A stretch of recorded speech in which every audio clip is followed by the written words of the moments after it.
Go. Hope we got everything ready. Hope it's all I ready. hope so. We are live! We're alive again. Live again. Guys, the gang's all back together. It took so long. It did. I was frozen in carbonite, you see, and it took quite some time for you guys to come and find me. Yeah, Yes. that's code for we didn't know if you were going to renew your contract or not, so we had to have it out. That's right. Yeah, that was it's been a challenging 2 months. No kidding. It Man, has. I think it's the Rise of Skywalker that really screwed us up more than anything else. I think it did, but I feel like we've started to course correct. We've started to turn our way back, and my friends, Chewie, we're home. In episode 43 of the Living Force podcast. Hello, everyone. I am one of your hosts, Eric Eilerson, and with me, finally, together, are the doctors, Dr. Corey Helton. Hello. What is happening? Oh, and Dr. Charles Hankels. Hi, sir. Hey. Man, we got the gang back together. This was a wild few weeks for you guys. It's been a very wild few weeks. I don't know what it was. Sarah had some inpatient medicine, then some night shift. Then Charles, you had OB, then ICU. Yep. These are all just letters. Yeah, letters. I think the more letters you have in your assignment, the worse it is.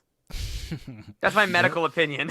Yeah. Oh, we are super happy to be back. We got the live chat going on. We got Jose, Colin, and Carl hanging out. Thank you guys for coming back. We are sorry we were gone for 2 weeks. We hope you enjoyed some of the content we pushed out in the meantime. But my friends listening across the world on Thursdays, on Fridays, whenever you do or watching now, we are so happy to be here. Today, we are going to be diving in to some Han Solo action. But before we do, we got some news. First of all, I want to welcome a new patron, guys. While we were gone, while we weren't even live, someone decided to become a patron. That is William Bragg. Welcome. Welcome to the family. Awesome. Yes. Hey, William. What's up? Big money spender, bro. Boom, boom, boom. Very excited. That's right. Very excited to have you. Very excited to have every new patron we get and every new listener we have. We love you too. But William, shout out to you. So happy to have you here. Speaking of all that, my friends, our Lost Stars Roundtable is still on Patreon for our next Patreon goal. If you love what we've done with Queen Shadow recently, if you love what we did with Resistance Reborn, and you want us to do that with Lost Stars, widely considered one of, if not the best canon novels, last I checked, we're about $25 away, I think, or so from that next reward. So I don't know if you got a little, if your tax refund comes in and you say, you know what, I want to throw it at the Living Force to get that Claudia Gray knowledge, then feel free. Yes, please do. That'd be exciting. That was we did that in a poll. I don't know if we've talked about that at all, but we did a poll with on Patreon, and that was the one that everybody wanted us to do by a decent margin too. I think it was like several votes. Well, speaking of which, so you guys, because you were technically students last year, right? Mm-hmm. Do you get baller taxes this year? Doctors are always students in a way, Eric. Boo! Boo! What is your question? Something about taxes? Are you asking about taxes on a live stream, live show? Yeah, aren't those pretty good? I love talking about money. Can we talk about money? I gave somebody my financial lecture today about opening Roth IRAs and stuff. It was exciting. That's fun. Did you charge them by the minute? No, I should have, though, because word got around. I had 2 other people text me, and they said they wanted my lecture also. And I'm like, I should start charging for this consultation. You should just send them the screenplay opening of Star Wars Episode 1, Phantom Menace, and just talk about the trade routes and yeah, we get decent tax breaks, mostly because we have a metric ass load of student loan debt, Eric, and that does help, I assume. We didn't really pay much on it last year because we were medical students, so we have zero balance in our payments. So we get decent tax breaks. I don't know what mine's going to be this year, several thousand, I think. Oh God, that's cool. Yeah, I'm turning in my taxes. I actually just did 2 hours before we started recording. I uploaded all my files. Nice. And actor taxes are so weird because one, there's so little income to count. But then additionally, there's so many write-offs because every time I traveled for a gig, when I was in 18 different addresses last year, I would get per diems from the government, even though I wasn't getting paid that. I can write that off. Nice. I can write off getting contact lenses because I use them for stage. It's a whole thing. Oh wow. I'm surprised to It's, hear that you keep such careful track of that, Eric. That doesn't really sound like your style. No, that's the only thing I do because it gets me money. Corey, you've learned if you give me money, I will do better work. That is true. That is very true. And if you want to give us more money to help us do better work, my friends, patreon.com/utini. That's where we are. But if you are new to this show because you were searching for a Han Solo podcast, we're sorry for this weird intro, but please subscribe to us and go ahead, leave us a review if y'all haven't. Those stars and sentences at the bottom of iTunes really do help people find us, and we'd love for more people to join the Living Force family. Yes. Couple things in book news, my friends. Because Corey, you were gone last week. I was. Charles and I talked a little bit about the upcoming Project Luminous event. I know a bunch of us talked about this in Slack and Discord, but because it's so big, I just want to reiterate to everyone as you are listening to this, Monday, February 24th, there will be an event where we find out the characters, the release dates, and the era of Project Luminous. And I can guarantee that's what our episode is going to be about that week. And I can't freaking wait. And I know we got all the excitement out for us last week. Corey, how stoked are you about this coming up? I'm super excited for this. We're finally going to get freaking news of the High Republic, which is basically all but been confirmed at this point, right? Yeah, it has to be. I mean, it people was have even talked in about Star it Wars on- #2. That's right. People have talked about it on Twitter at this point, so I'm like authors have. So I'm like pretty certain that's what it's going to be about at this point, and yeah. Yeah, it's going to be great. We're going to bring you all the info you can stand about that. Another quick book announcement, because it was kind of a lighter week. Dooku Jedi Lost, one of our favorites from last year, got nominated for an Audie Award, which, as I understand, are kind of like the audio book like Grammys. And it got nominated for the best multi-voiced performance. Wow. So That's super awesome. shout out. That's so I don't know what it's up against, but it deserves to win. Damn yes, right. 100%. Is this So is this a large genre in particular? I don't actually know. I believe so. I mean, like Penguin Random House and Del Rey were like tweeting it out, and like there's a bunch of congrats going around. And I feel like within the industry, it's a pretty big deal. And to have the first ever Star Wars audio drama to be nominated for this major award is pretty sweet. Yeah, that's fantastic. It definitely deserves it. If you haven't listened to Dooku Jedi Lost, we've raved on this show, and we had a big 2-part roundtable all about that audiobook. Well, audio drama, I guess, but it's a hell of an experience. I mean, multiple actors, they all sat in the same room and like went around the table to do a lot of the scenes and stuff. It's really fantastic. We talked a lot about it. Yeah. So huge shout out to the creators of that, to Kevin Scott, friend of the show. If you're new, we did an interview with Kevin last year, talked all about Dooku, and he loves that character and that project so much, and the hard work definitely paid off. So Yeah, congrats to absolutely. everyone there. Now I want to transition to a few book reviews. Every week we try to highlight at least 3 book reviews over on utini.com, where you can look up each book you like, each story, and if you scroll down to the bottom of its book profile, you can leave a star rating and a little review. So I want to highlight a couple of those. First one this week comes from Rob Neese, one of our favorite reviewers. He reviewed Shatterpoint by Matthew Stover, the Mace Windu novel. Gave it 4 stars and says, Star Wars meets Heart of Darkness, and I dug it. Mace Windu goes home and finds things on his wild homeworld to search for his former Padawan, Depa Billaba. This is legend, so no Caleb Doom to be seen here. Have taken several turns for the much worse, and before long become embroiled in strife with local warlords and is a real bad trip. Just when you think it couldn't get to be any grimier or grimmer of a meditation on the merciless cruelty of war and conflict for conflict's sake, it turns into a rip-roaring space opera adventure pretty quick. No complaints, though. It is Star Wars, after all. And there's always room for a little daring to do so as long as it's in service to the larger story. Stover also wrote the Revenge of the Sith film novelization, so this one is an interesting companion piece to that better-known book. Charles, have you read Shatterpoint? No, I actually have not, but I would like to, especially hearing that review. I love me some Mace Windu and Matthew Stover. We talk all the time about Revenge of the Sith, so anything that he puts out, I would highly consider picking up. Yeah, for sure. I started Shatterpoint a while back.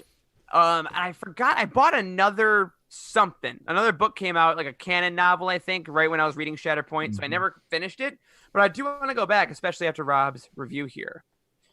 Now for our second review, guys, this is a really special review to me, because our second review is from Sally Eilerson, my mom. Are you Gave us a serious? review. No way. Yes, That Sally is Anderson, fan of the amazing. show, fan of the host, Fan of the reviewed host. Queen's Shadow by E.K. Johnston. Not really a fan of the host. She likes. Oh, come on She likes. now. She likes two of them. She's not so sure about one of them. Hey, don't be mean to Charles. He's right there. But my mom gave Queen's Shadow 4 stars out of 5 and says, I've been in the theater for the first run of all the films, starting with the original. I raised my son to love the films, but he discovered the books all by himself, and he introduced the books to me. I have a long commute and listen to a lot of audiobooks. I definitely enjoyed this. I especially felt the treatment of the queen and her handmaidens and their relationships was strong. In the films, you can't always tell them apart, but the book explains that is the point. Loved the depth of the relationships, especially between Padme and Sabe. Enjoyed meeting Queen and Senator Organa. Helped me to understand why Leia grew up with them. I also enjoyed the descriptions of the beautiful planets of Naboo and Alderaan and their customs. As a costumer, I probably enjoyed the descriptions of the outfits more than most, but especially the symbolism in the designs and embroideries, and the security measures built into the gowns. This is my 4th Star Wars book. I'll be reading and listening to more. Wow. Thanks, Mom. That's incredible. I have an urgent message for Eric about his mother. She's wonderful. Fire! Oh yeah. So that when that came through our Slack this week, that tickled. She didn't even tell me she was doing it. I just got the notification. Wow, That's incredible. awesome. Did she like text you afterwards or anything? No. Have you guys acknowledged it? No. Does she listen to the show? Yeah. So Mom, when you get to It's this been episode, acknowledged. cool. Thanks. Also, Eric, I didn't know your mom was in theater. That's pretty cool. Yeah, my mom, she got her degree in theater. She was a stage manager for a while. She's always done a lot of costuming, like, made all my Halloween costumes growing up, like, the whole 9 yards. So basically, you owe your mom everything. I do. It's theater and Star Wars all come from Mom. Wow, that's incredible. Sally, you're amazing. Your son's kind of meh. Yeah, she did what she could. And last review comes from another one of our favorites, MCal. They reviewed The Courtship of Princess Leia by Dave Wolverton. One of that is, I believe, coming up in Legends Look Back pretty soon. So keep an eye out for that over on Patreon. And gave this one 4 stars, saying, I remember reading this book more than 15 years ago and loving it. I'm here to say this was still a fun read. The Happen culture and Dathomir were fun to explore. Luke, Han, Isolde, and Tenennial were fun characters to explore, and the story held my interest. Leia was honestly the weakest character in the story for me, but it's possible the bar has been set almost impossibly high for her after reading the amazing works of Claudia Gray, Rebecca Rowanhorse, and Jason Fry. Totally understand you on that, MCal. Also, reading Han mouth off to enemies with a kiss my Wookiee was extremely entertaining. 4 stars. Nice. That book is famously Stacy's favorite book on our team. Yeah, she's been pounding the drum on that book for Long time. Yeah, at least Since as long the as we've known beginning. her. Yeah, absolutely. Speaking of reviews, I have some statistics for you. Ooh, please do tell. So I was doing some digging this week, and we've gotten a lot of requests on our in Slack and in Discord and our website, et cetera, et cetera. We've gotten a lot of requests for questions, I guess, about why we have a 5-star system for the public instead of a 10-star system like we do for our staff reviews. Ooh, So I was looking. sure. I was looking into, can I change that? Right? Like, is it possible for me to change it? And who we have our reviews through? Long story short, I can't change it, unfortunately. So we have separate reviews for public and staff reviews. Ours are out of 10. Public is out of 5. But in the middle of this, I stumbled on all these statistics about our reviews, and I didn't know these even existed. So this was really cool. Corey is going off script. I have no idea what this is. Yes. I'm very excited. We have collected a total of 171 book reviews on utini.com from the public, Woo! which is good. That's a lot better than Yeah. I thought it was. I mean, I know we read like 2 or 3 every single week, but we've only been actively getting reviews for probably 3-4 months, right? I mean, we've not been getting them like Yeah. super for a long time, so it's pretty good. We're approaching 200. There's an average rating of 4.37 for all the Star Wars books reviewed by the public. That's pretty good. Yeah, four. What's that? 4.5. It's 8.6, I guess, out of 10. So Yeah. yeah, good I stuff. like that. Good, man. Well, thank you all for your reviews. I mean, keep them coming. We got 171 now. Maybe we'll do periodic check-ins. Let's see how much we can boost that number. We should. And if you want your reviews on the show, again, you can look up your book on utini.com in the search bar, scroll down to the bottom, add your star rating, and use a review, and we'll see if we read them on the show. And if you just want to chat about your books, head over to utini.com/discord, where, my God, we are chatting about canon books, legends books, comics. Like, those 3 channels have been exploding this week with conversation. I mean, people are reading Thrawn Alliances for the first time. People are going back into Queen's Shadow. We were chatting about Legacy of the Force stuff. Like, it doesn't matter what's current. People are reading whatever they want to right now. It's the Wild West. That's right. It is the Wild West because there's just not a lot going on. Not a lot of new stuff. We're all waiting for the film novelization to come out, and then what's after that? Film novelization is going to be Queen's Peril after that because Thrawn got pushed. That's right. Thrawn got pushed. Well, here's the thing, though. Like we said, in 2 weeks from tonight, we get a ton of Project Luminous release dates. So who knows? What if they release one like immediately, like with the announcement? God. Stop! Don't just put everyone here is getting the first book of Luminous, and they drop from the ceiling and hit people in the head, but they're all hardcovers. Hey guys, manage your freaking expectations. Yeah, what's the book going to be about? It's an Obi-Wan Kenobi, and also Ewan McGregor voices the audiobook, and also the Kenobi show is out, and here's episode 1. It comes with the book. Oh God! Absolutely, they put a little DVD in the slipcover. So yeah, we'll see what other books come out by then. But speaking of things that are new at Utini, we have a couple new collections we dropped this week. Because like we said, this episode later on, we're going to focus on our Han Solo collection. But if you need a little more, we got the Galactic Empire and the First Order collections went up. If you're feeling a little evil, or you're like Corey and are just always angry, evil, you can go ahead and check those out. Looking in the chat right now, Juliana's here. She wants to see my shirt. Is that it? This new shirt I got from Target? That's slick. I didn't see that one, Eric. Hold yeah, on. So wait. I gotta pin him. Hold on. Wait. Pin me. Pin you. All right. Show it again. All right. So I got a little Star. Wait, it's mirrored. There Star Wars on here, on the arm, and then hold on. Look at the back. Ooh, look at that butt. Bam, baby. I swear to God, he took the headphones off, and I thought he was just gonna take the shirt off with it. No, that's a Patreon goal to take my shirt off. Patreon goal, not safe for work.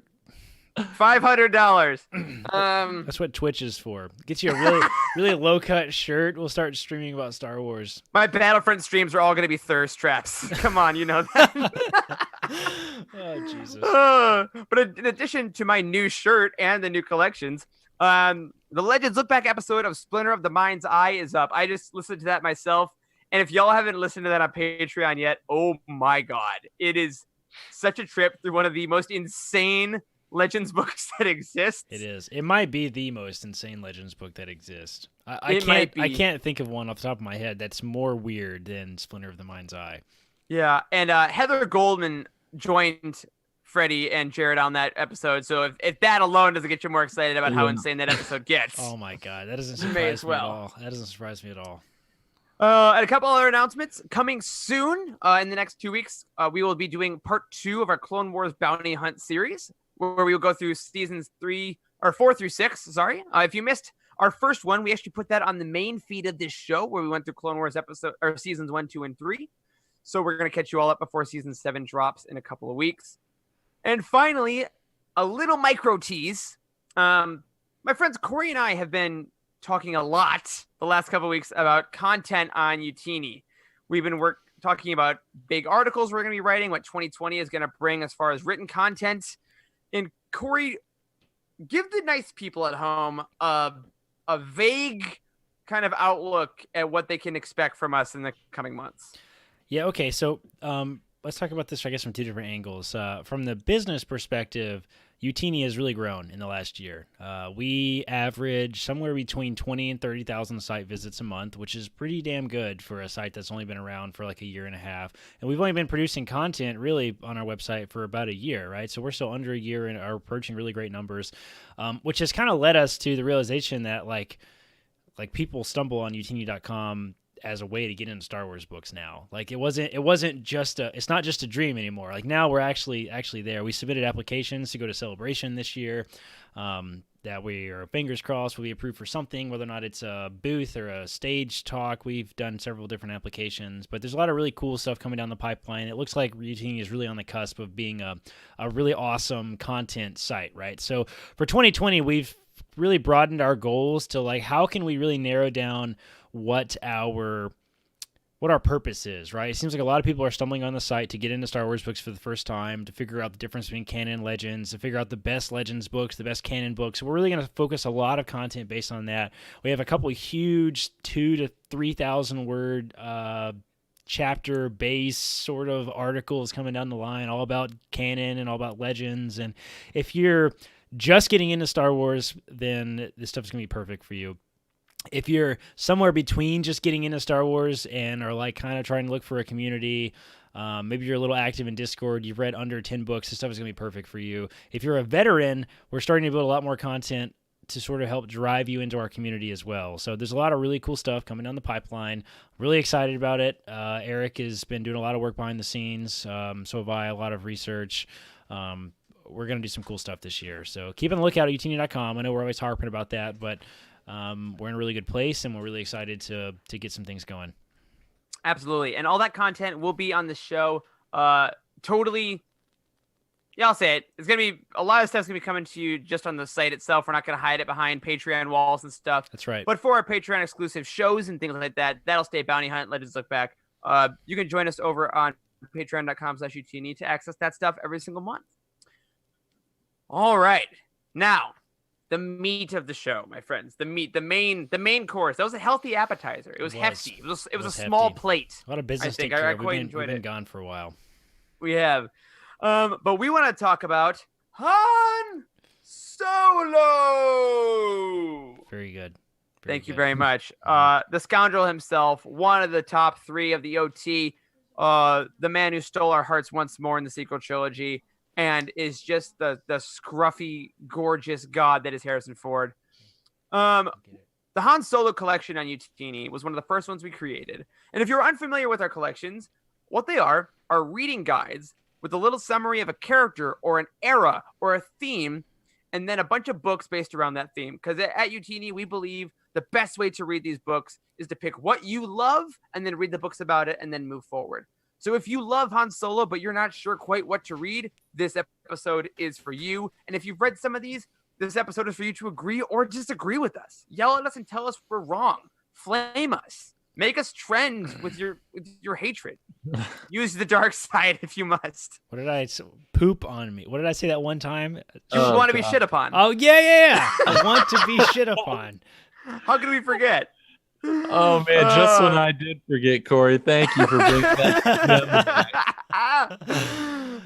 Wes, appreciate that. Making it into the chat. I like that. I want to be Wes, shit upon. our man on the keys, killing it in his handmaiden shirt tonight. Love you, buddy. Earlier today, I asked some of our patrons if they could describe Han Solo in one word. What would they say? And we had Ross, the Timothys, and Juliana. The Timothys. I love it. Yes, they did. So, guys, I want to throw these words at you, and let's see what you think about our patrons' thoughts of Han himself. First of all, we had Ross. He said performative was the first word he thought about. Interesting. Can I have it used in a sentence, please? Han Solo is performative. Can I have the country? He likes to show off. He likes to be, performance like that. Enhancing drugs. That's what comes to mind.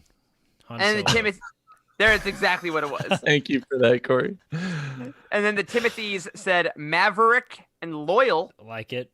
Is that Like a Top both of Gun those? reference? Because he's a pilot. Is that what's happening? Yeah, absolutely. It's got to be it. Then when Trevor came in, cocky. Pretty great. Mhm. And then Juliana said arrogant. That's fair. All pretty. And I'm going to go out on a limb here and say a lot of these also really apply to Han, like New Hope era and maybe a little before. Right? Yeah, That's like when we first meet him in the I think that cantina. that is Han though. Right? Yeah. I think it is. Like Han, it's very interesting in Star Wars. Han's a very interesting character because I feel like most of his character development happens off screen. Like like when we meet Han Solo at the beginning of A New Hope, we have already completely formed what he is in our mind because he shoots Greedo in cold blood in the bar and flips that coin to the bartender like sorry about the mess. It's like Man, you know everything you need to know about Han Solo right then. So I think that like he is so established. So when I picture Han, I don't know about you guys. When I picture Han Solo, I don't think of sequel Han. I don't think of Return of the Jedi Han. I think of scoundrel Han with a big giant like bounty on his head from Jabba the Hutt and flipping that coin to the bartender. That's who Han Solo is in my mind. I think that's pretty solid. I think that's good reasoning too, because I think that when we're ranking our favorite characters, right? As people always ask, like big Star Wars fan, oh, who's your favorite characters? And it's a fun game to play. I really love doing it. But we all do pick our snapshots in time, That's right? Mm-hmm. True. And speaking of that, I want to ask you guys now one at a time. Charles, I'm going to start with you. Mhm. Where does Han rank for you? Is he, and you don't have to give me a number specifically, but I want to know like top 20, top 10, top 5. Like where's your Han Solo? Probably top 3. I mean, you guys know who my all-time favorite character is of Obi-Wan, but Naturally, Han is probably second or third. He's one of the more fun characters, I think. And what makes him cool is you spend so much time learning about the Force and the Jedi and all this stuff, and he finds his place in the story being none of those things. And in fact, being a vocal opposition to even believing in those things, at least certainly in A New Hope. So yeah, very high, very high. Gotta love the scruffy headed nerf herder. absolutely. Corey, you agree? Yeah, You going top 3? I will echo that. He's also in my top 3. Anakin is up there for me. Boba Fett, funny enough, is up there for me.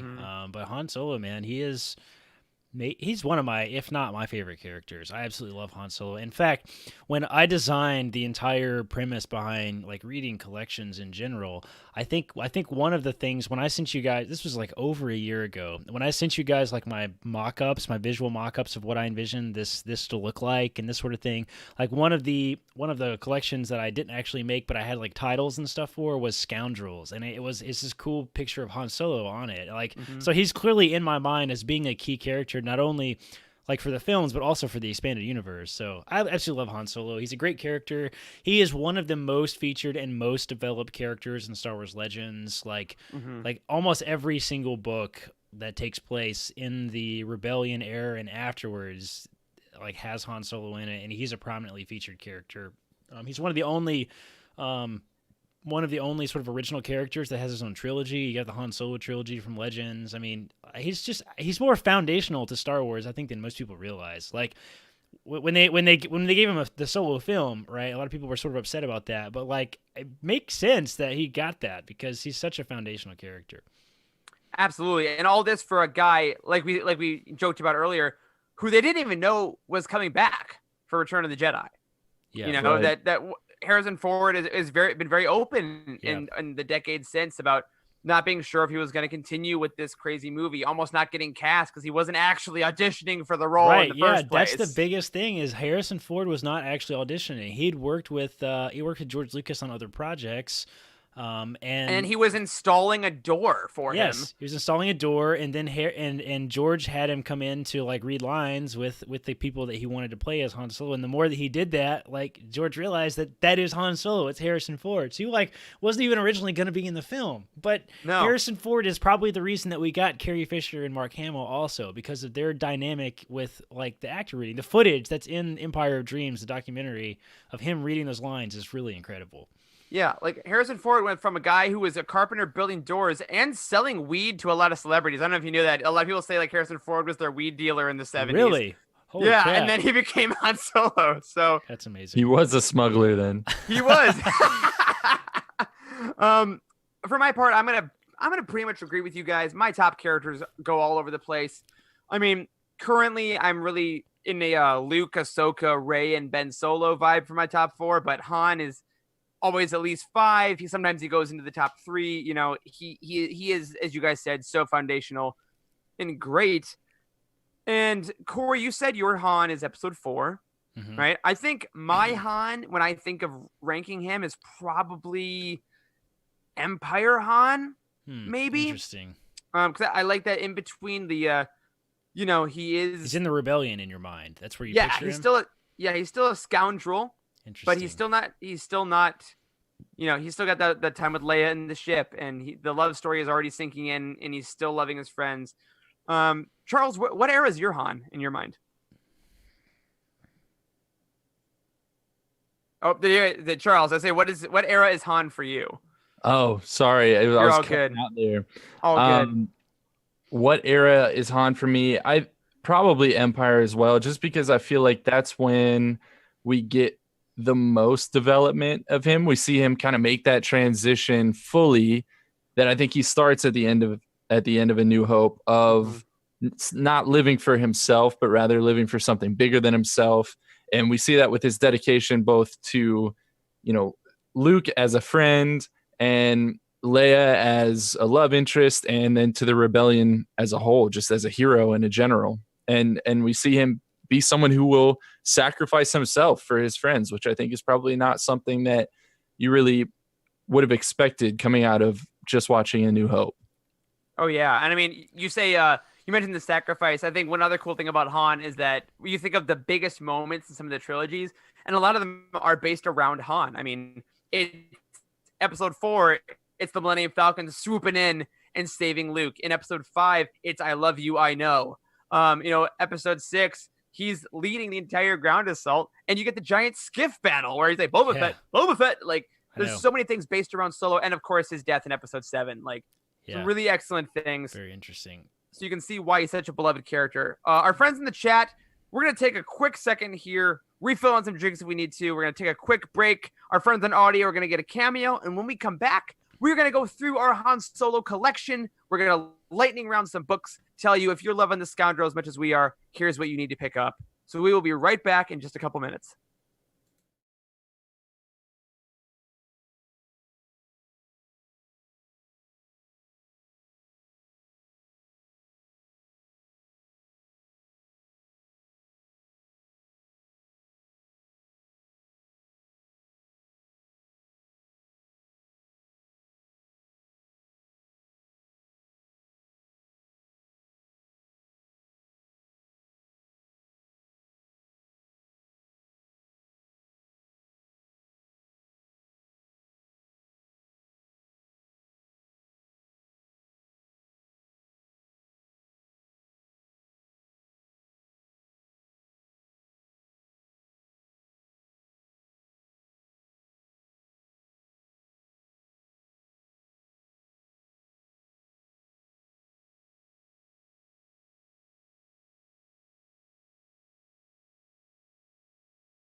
All right, I'll get a little bit going. Just sticking So around.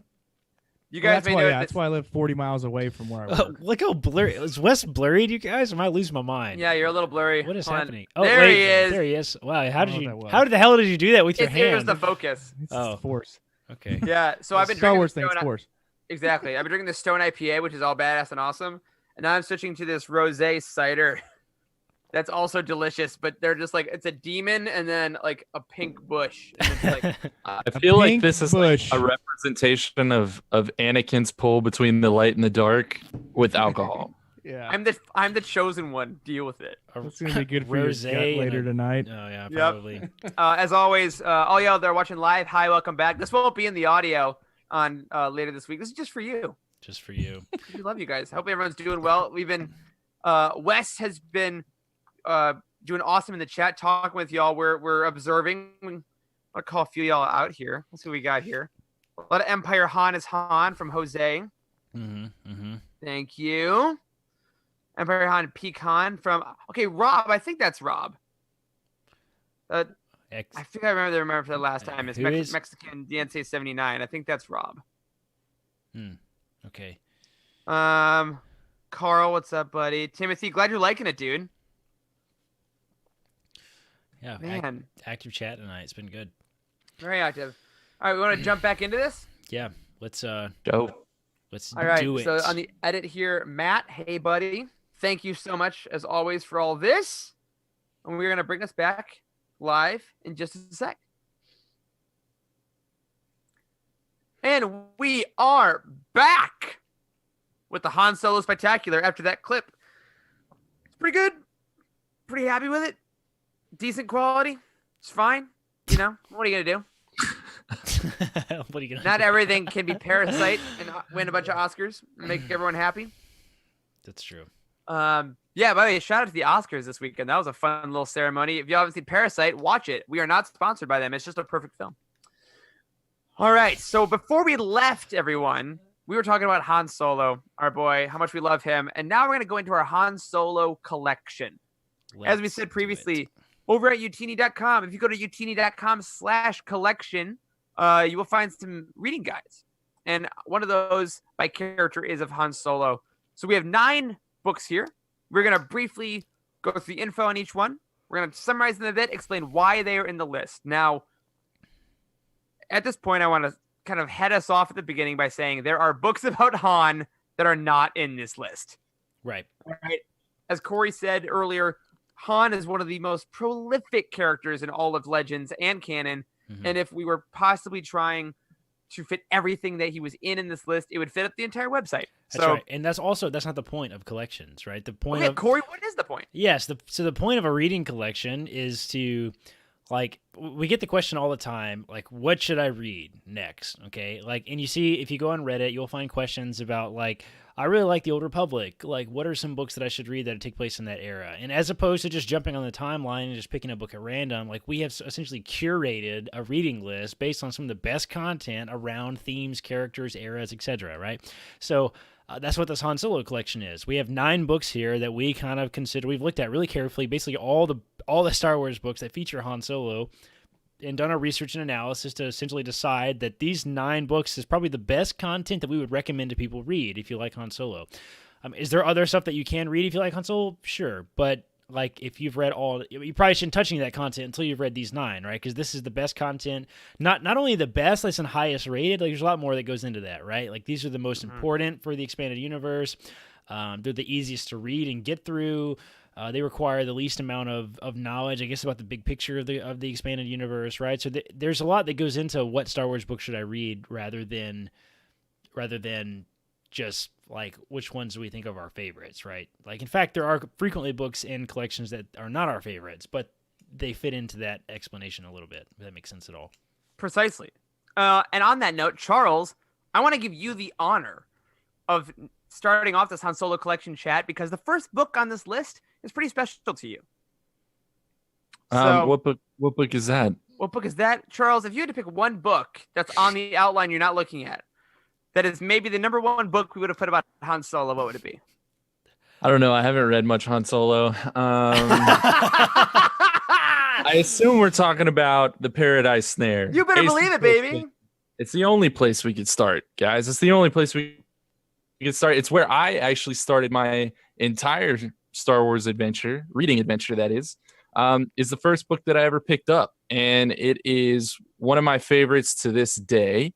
And I would highly recommend it. It basically was the Han Solo trilogy, just in general, was essentially Solo, a Star Wars story before that ever existed. Right? It is the origin story of Han. It picks up when he's a young orphan, essentially on Corellia, and throughout the entire trilogy, it eventually ends up taking you all the way to A New Hope. But Paradise Snare, in particular, is a very Legendsy book, right? Yeah. Like, I think that AC Crispin, I know nothing about her, but I just imagine that she was like, how can I one up a giant bear/dog companion with a giant lion/tiger companion?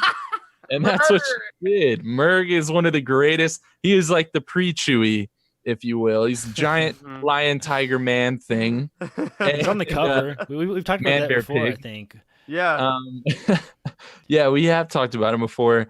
And he's kind of Han's little buddy through the first part of this adventure when he is on a like weird spice planet with priests who are using their natural like vibration/hormones to influence people into thinking they're having like a spiritual experience. And I don't want to spoil too much, I guess, but that's kind of the gist of it. So if that sounds weird, if that sounds right up your alley, it is. You're absolutely right. It is. And you should definitely check it out. Yeah. So on that note, I want to continue this conversation by just saying the first 3 books on our collection are the entirety of the AC Crispin trilogy. They should. Yeah, the Paradise Snare, the Hutt Gambit, and Rebel Dawn. The Paradise Snare takes place in 10 BBY. The Hutt Gambit is between 5 and 4 BBY, and Rebel Dawn is between 2 and 0 BBY. Right. So you get the entire decade before A New Hope. And as Charles was saying, this is Solo before Solo. It is ultimate young Han. This Han, I wouldn't blame a lot of people if this was their version of Han. It is so well written. It is very well written. It is so exciting. You get Han doing all the Han things you love. He falls in love and gets his heart broken as a young kid. He is a smuggler. He does a little military commanding. He meets bounty hunters. He meets Hutts. If you like the Hutts, oh my God, the amount of mythology and lore that is involved in the Hutt cartels is astonishing, from their crime enterprise to their freaking biology. Oh yeah, that's all in there. So there is so much here, and what I want to do is read just our Utini summary, because on these collections we do a little brief spoiler-free summary of each book to kind of get you hooked. So this is what we say about Paradise Snare. The Paradise Snare offers a glimpse into some of the most formative years of Han Solo's life. After getting away from a rough upbringing on Corellia, Han looks to make his way in the galaxy as a pilot. Being new to the scene, he takes up a less than desirable job running cargo for priests in a religious colony on the planet Alesia. However, dark secrets about the true nature of the colony soon emerge and force Han to make the toughest decision of his young life: stay and help the colonists or save his own skin.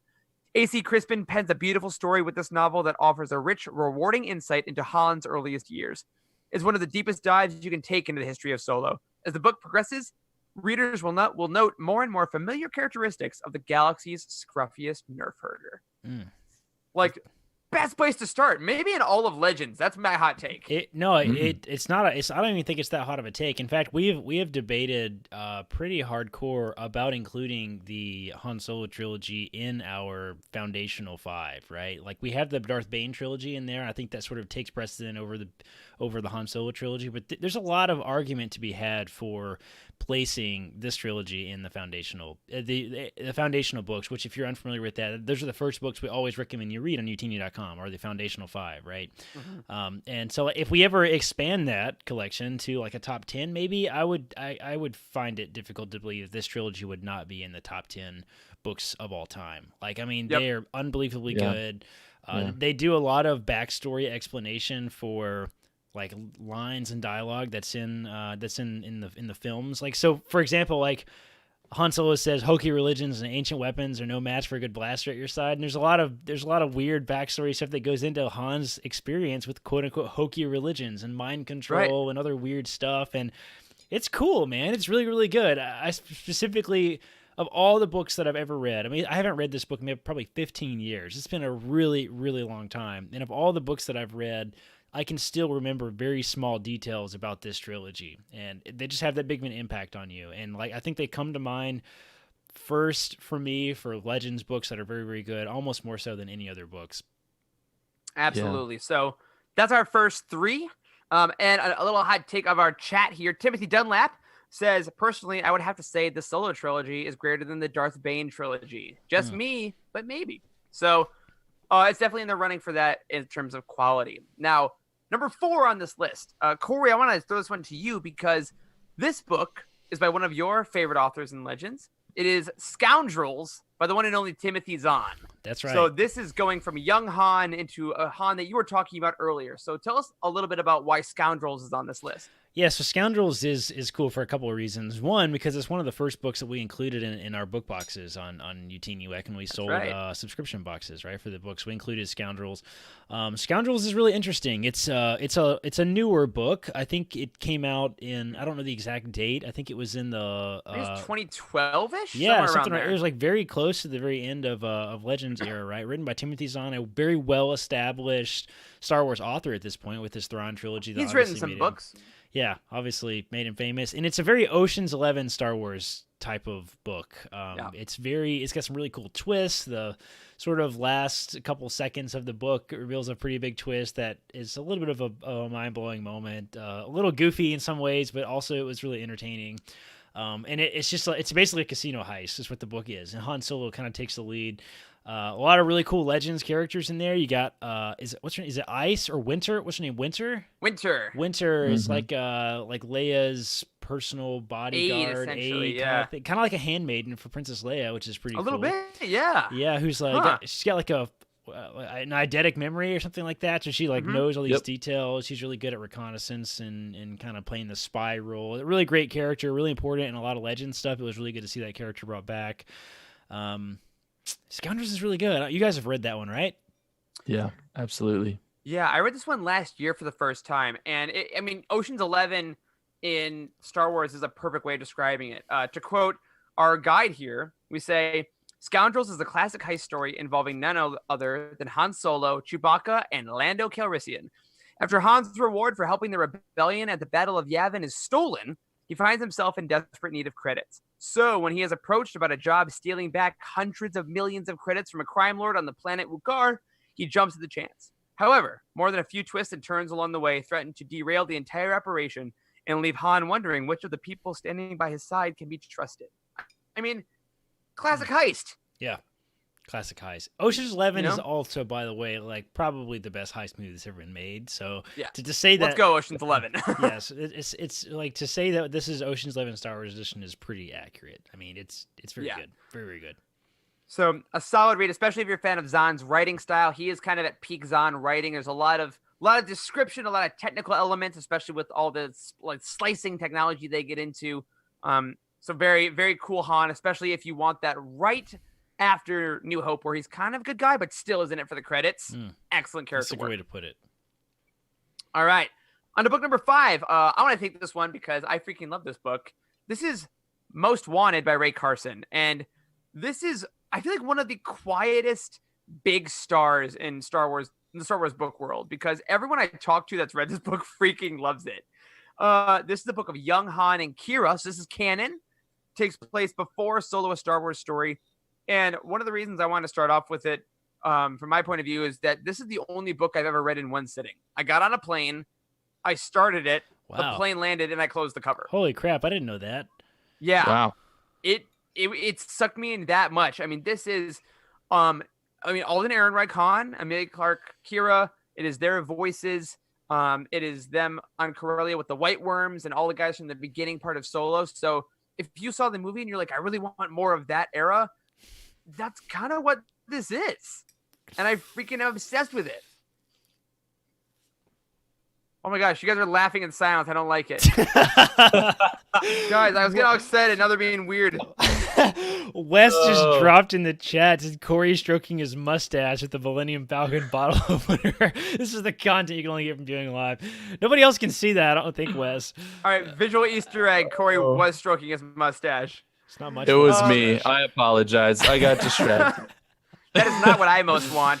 Most Wanted I'll tell you what. is very, very good. To swing us back around, this is probably it's probably in the top 10 canon books. I really do think it is. I mean, it's like an origin story. Origin stories are my jam. I freaking read the crap out of origin stories. I love them so much. They're probably my favorite style of book, especially in Star Wars. So we get a lot of Kira. The book is definitely like a prequel to the Solo film. Made the movie better. It came out right after the Solo film too, so we were like all peak Solo. We'd all seen it multiple times, and we just read Most Wanted, and it was very, very good. Yeah, so to read this summary as well for this one, it says, set before Solo a Star Wars story, Ray Carson, who, by the way, is the author of the upcoming Rise of Skywalker novelization. And as you've heard on previous episodes, this book is kind of the main reason that we're all super excited for that book, because her kind of command of pace and everything in Most Wanted is really going to come into Rise of Skywalker. Anyway, it says, Ray Carson gives us a glimpse into how Han and Kira's relationship began. In a story that gives us a glimpse into life with the White Worms on the streets of Corellia, we see the pair start out as rivals pitted against each other by Lady Proxima and evolve into the duo we see at the beginning of the film, getting help along the way from intriguing new characters after their job takes a messy turn. Don't let the young adult tag deter you. Most Wanted is a fast-paced heist adventure with just enough twist to keep you guessing while it keeps you turning pages. The extra depth and gravitas it lends to Han and Kira's relationship may well change the way you see that spaceport scene and Kira's fateful decision aboard Dryden Voss's yacht. So definitely say you should see Solo before. Yeah. Even though this takes place, it's a prequel, I still think that similar to the original trilogy, it's important to have the foundation. What do you guys think? Yeah, you could probably do it either way, and get different kind of reveals and surprises either way. But I think generally speaking, approaching the books after having watched the movies is the way that most people are going to do it. Absolutely. Well, hey, speaking of movies, I mean, let's just jump right into the next book, because the next book in this order on number 6 is the novelization for Solo, a Star Wars story by Mur Lafferty. And this one honestly knocked our socks off when it came out, didn't it? Yeah, totally. This was probably, I mean, do you guys think this is the best novelization we've gotten? I think it is. In canon? Yeah. Canon, yeah, for sure. Yeah, this might actually be the best novelization, second only to The Revenge of the Sith, which is on a completely other level entirely of basically every other Star Wars book. But man, this one was great. I don't know if this was the first film to get the expanded edition logo. I don't know if TLJ was expanded. Did as well. Did the book for TLJ come out before? I guess it didn't it? Yep. Yeah, okay, because the Solo came out in May, so that would, yeah, okay, I'm remembering now. Yeah, so this is, a better way to put this is maybe this is the first book that maybe deserved the expanded edition label. So, like, the reason the Revenge of the Sith novelization is so good is because it added so much to the film, right? That's the whole point of the expanded universe, is to expand on the films, right? So, like, when a book is based on a movie, it has to bring something else of value to the table for it to be successful, right? And we all felt that both the Force Awakens novelization and the Rise of, or the Last Jedi novelization were a little bit lacking in that area. They were interesting to read, but it felt like you're reading a script in a lot of ways. This book didn't really feel like that. The Solo novelization was the first book that had new dialogue that wasn't in the films. It had small scenes that weren't even in deleted scenes. Like, it truly felt like an expanded edition of the movie. You get inside characters' heads a little more. There were new locations. Like, yes, it follows the plot for the most part, but man, it was written so well. Yeah. And it did something that was pretty unique for a novelization, in that it basically had one of the post-credit scenes, right? It had the epilogue that was just like brand new and drops such a cool scene on you that you just would have no way of knowing it was coming whatsoever. So if that's not a good enough tease for you, I mean, I don't really know what is, but it's, the entire journey is worth it, but then getting there to the epilogue is worth it in and of itself. Yeah. And Mur Lafferty hasn't written another Star Wars story since this, but we are all desperate for her next work because of it. The next one is a little bit of a detour. This is one called Smugglers Run, a Han Solo and Chewbacca adventure. This is a young adult / kind of like middle grade novel. Maybe young readers might be the right Yeah. title for it. So this is kind of a nasty clarification in Star Wars, is because there's not really a great category for like books that are not quite young adult books, but books that are not quite kids books either. So I think we often call them young readers books at UTini. And that's a good way to put it, Eric. They're kind of middle school age books, whereas the font's kind of large. They're generally pretty short. They're not quite chapter books, a little more than that, but some of them are really good. This one's one of those. Yeah, and we wanted to put it on because, again, these reading guides are meant to guide all kinds of different readers that are fans into these books. And if you have someone that you know that's a little younger, or you're trying to be a completionist about all things Han, this is a cool, like, it's a bite-sized story. You know, it's like 150 to 200 pages. And similar to Scoundrels, it's got Han right after the Death Star has exploded. He's going to go pay Jabba, but Leia says, oh, wait, can you do me a favor? You know, it's a great pitch. It's Han and Chewie. There's a little frame story about Han telling a story to a bunch of guys in a bar. And it's a nice kind of one-and-done short story. This was one of the Journey to Force Awakens novels. So this was when Star Wars books were really kind of treading lately, because we didn't have old Han yet. It was trying to get people used to the characters again, used to the Disney IP. And it's I think they did it in a nice way, because it's not overly complex, but it's still really fun. How long of a read do you think it is? Maybe 2 hours max? A couple hours. I think because I think it is something like, you know, if I just click on the user details, I'm on utini.com right now as we're reading through this, actually. Down at the bottom, I can see the book details. And it says, where are these book details? It is 192 pages. Okay, and the font's large. It's kind of a smaller book. So it's a couple hours. And Mark Thompson even does the audiobook if you want to pick it up. But this book says as follows. After the destruction of the Death Star, Han and Chewie are more than happy to take their promised reward and head off to pay back Jabba the Hutt. But Princess Leia Organa has something else in mind for the duo. A quick rescue mission to help the burgeoning rebellion. What harm could it do? Bounty hunters and Imperials alike repeatedly chase the pair across the planet Serkon, and by the time it's all over, Han finds himself deeper than he ever thought possible in a cause he tried so long to avoid. I mean, you want to see, like you said, Corey, a lot of Han's character development takes place off screen between films. It does. This is exactly what this book is doing.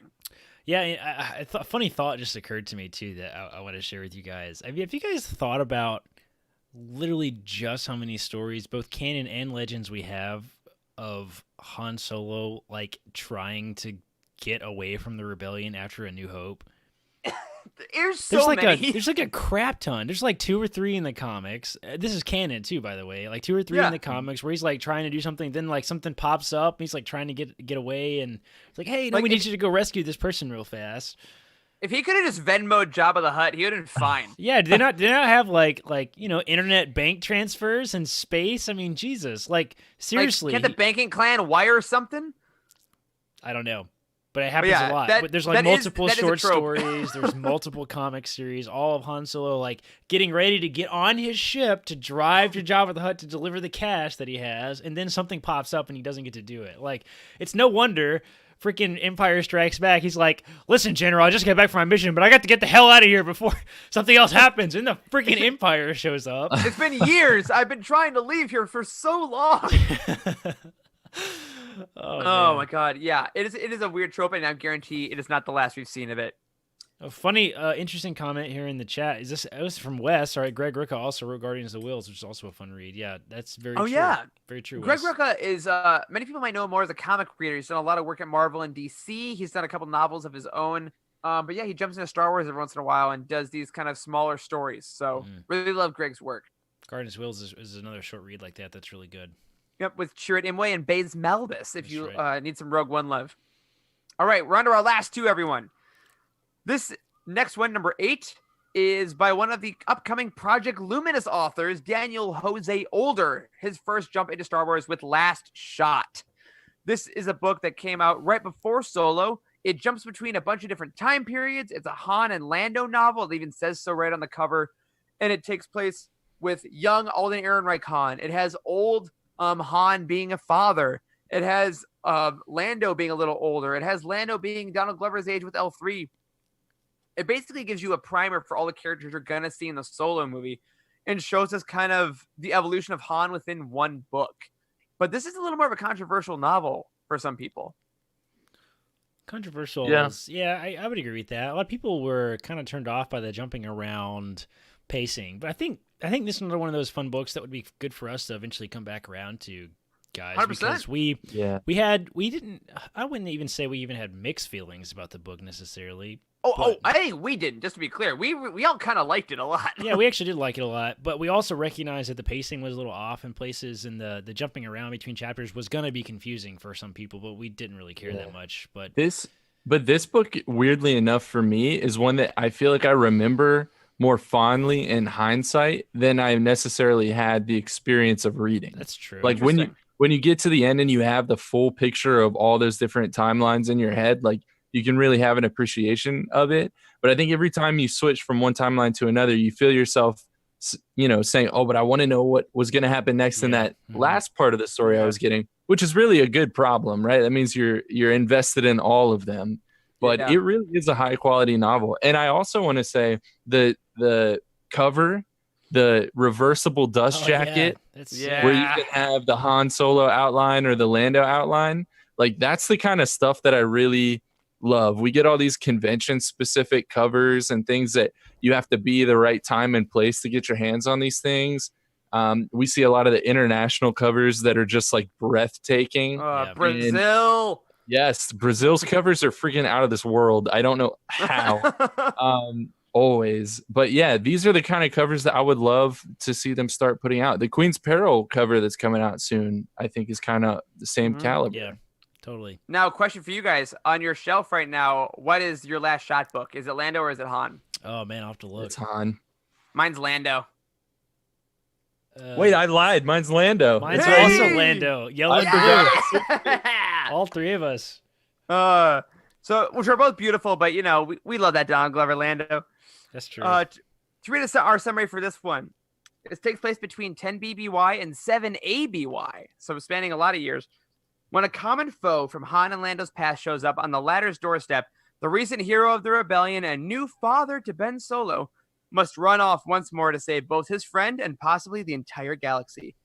Last Shot uniquely employs a number of different eras throughout the novel, and while jumping between time periods, we get to experience Han, Lando, L337, and more at various points in time, allowing us to witness the maturation and evolution of our favorite characters right before our eyes. With a host of new characters right alongside the classics, including a villain that can't help but terrify all those who encounter him, Last Shot is an essential addition to the Han Solo story. Yeah, I would agree with that. The book tries to do a lot. It's got a lot of different genres in it. I mean, we get sort of a horror-esque type of stuff going on. We got like baby Kylo Ren. The phrase Uncle Wanwo gets Wanwo. uttered, which is one of the cutest things to happen in the canon. Yeah, very interesting stuff. Book does a lot. Very interesting that it has Ben Solo in it. It's just there was a lot of talk about that when it came out. It was good. I liked it. Seeing Han struggle with being a father was cool. Yeah, it's a nice way to see Han still being scruffy, still being a little bit of a scoundrel, but it's vulnerable in a way that we don't get to see yet because that post Return of the Jedi timeline is still so open. All right, to round us out, book 9 out of 9 is one that I believe I recommended on many podcasts back. People should read, and this is a Legends novel, one of the last Legends novels, Empire and Rebellion: Honor Among Thieves by James S.A. Corey. Now, James S.A. Corey is the pseudonym of the writing pair that writes the Expanse novels. If you're fans of those, they wrote this Han Solo book that is pitched as thus. While Leia sets about negotiations to secure a new home for the rebellion, she sends Han Solo on a rescue mission. Scarlet Heart, a deep cover rebel agent, has signaled extraction from a core world that also serves as a stronghold for the Empire. Han Solo is the man for the job, and he and Chewie oblige Leia's request. And as it often goes for our lovable rogue, Han finds himself in scrape after scrape and escape after narrow escape as the plot becomes more complicated and greater dangers are revealed. I mean, it's remarkable how many heist stories we got in this list, guys. Like, it seems to be kind of the Han aesthetic. It is. Yeah. It is a Han thing. There's a lot of smaller heist stories in other Star Wars books, too, that we've not even mentioned. That's not like the primary issue. But yeah, Honor Among Thieves is another one. I actually have not read that one. I've read Scoundrels, but I haven't read Honor Among Thieves. I haven't read this one either. But Eric, aren't you on record as saying like this is the best that Han has ever been written in the expanded universe? I am straight up. I think that the dialogue itself it is eerie how much you can hear Harrison Ford's voice in your head. And I think it was one of our episodes, someone asked us if we could take one Legends book and canonize it, which, to be clear, will never happen. Yeah. We're on the record, that will never happen. Never happened. This is the one I picked, and I think that James S. A. Corey, they write his voice in such an authentic, interesting way that it really makes you feel like you're in a film. It makes you feel like you're in, well, honestly, a Disney Plus series would probably what this book would be at this point. But it's fun. It's really well written. Some of the older Legends books get a little dented sometimes for newer readers like myself, but this book could easily fit into the canon writing style because it has amazing character work, fun, big sets. Scarlet Hark is an incredibly awesome, fun new character. And yeah, I'm sad that they didn't get to do more with this. I'm happy for them that they found such ridiculous financial success with their Expanse series, so they're probably not coming back to Star Wars. But this is definitely a gem that kind of does a really nice job to round out this list. Hello. Hello, Charles' there's ambulance. The siren that says that we are done with the list. We are out of time. We are. There it is. Well, hilariously enough, my friends, that is our full Han Solo list. Now, to recap, just to go down the list, we have The Paradise Snare, The Hutt Gambit, and Rebel Dawn by A.C. Crispin. Scoundrels by Timothy Zahn. Most Wanted by Ray Carson. Solo: A Star Wars Story, the Expanded Edition by Mur Lafferty. Smugglers Run, a Han Solo and Chewbacca Adventure by Greg Rucka. Last Shot by Daniel Jose Older. And Honor Among Thieves by James S.A. Corey. It's a good list. There are a couple honorable mentions. We didn't talk about the Adventures of Han Solo at all. Yep. That's probably. I think it actually is the first Star Wars book to ever be written. Splinter of the Mind's Eye, and then this one. Is that how it is? Wasn't it? I think so. I think Han Solo Adventures was like. Was it? I thought it was first. It was very close to the. It's in there, but the Brian Daley trilogy is very close, if not. Yeah, I've never read that one either. It's probably very weird. Also. Yep. But that's good to it's solid very mention. weird. It's very weird. I have read the Han Solo Adventures. They are very weird, but some very cool droids in that. There's a droid that lives within another droid. Oh yeah, Things like that. It's just fun, weird legend stuff. Han pretends that he's like part of a traveling space circus at one point. It's that kind of good legend stuff. One more thing that I feel like we should probably even add to our collection that we have not talked about at all is the Han Solo comic. Yeah. True. There is a comic series all about Solo. It's short. It's like God, how many episodes? It's like 4 or 5 issues. It's not very many issues at all. It's worth reading, I think. Yeah, it's one of their new canon ones again. And he's all over the main Star Wars line comic. Like, if you want a Han Solo fix, there is no shortage of content.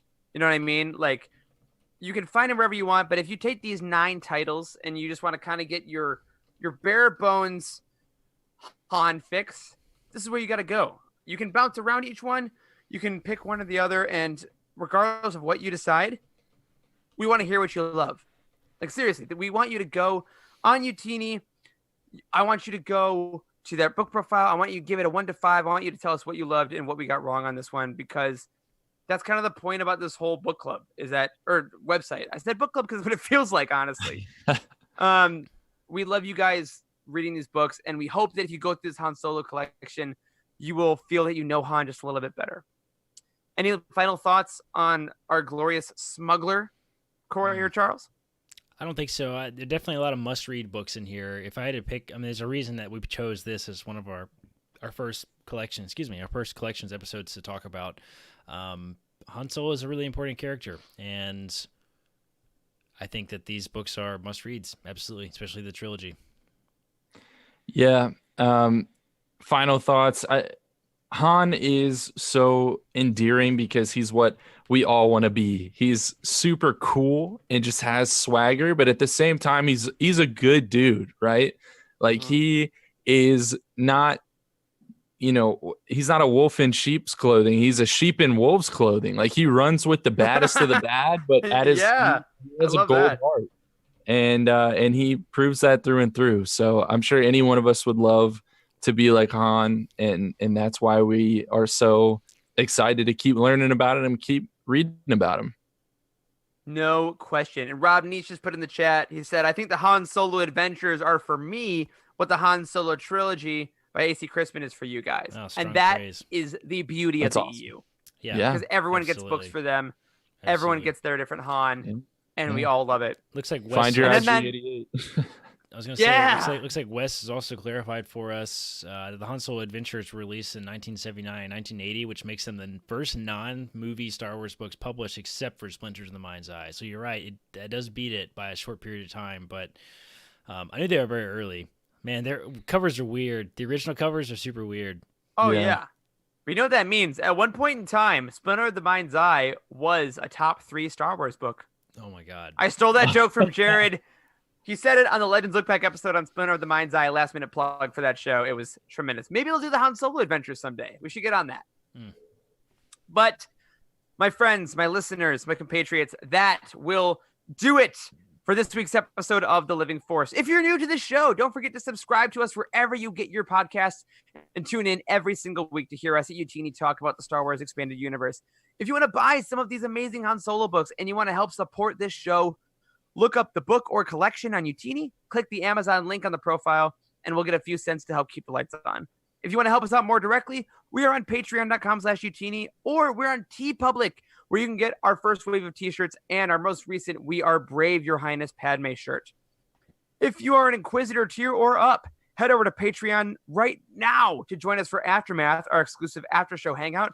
Who knows what can happen in that show. A special thank you to Drew Eberando and Patrick Ortiz on our Jedi High Council, and Timothy Dunlap on our Alliance High Command for your amazing support of this show. You can find us on Twitter. I am at Eric Eilerson. Corey is at Doc Star Wars MD. Charles is at C. Hankel. And the show is at Living Force Pod. A special thank you, as always, to Matt Davenport, our amazing editor, Freddie, our producer, Wes, our community manager, man in the chair. Thank you to Corey and Charles for podcasting with me. And as always, may the Force be with you.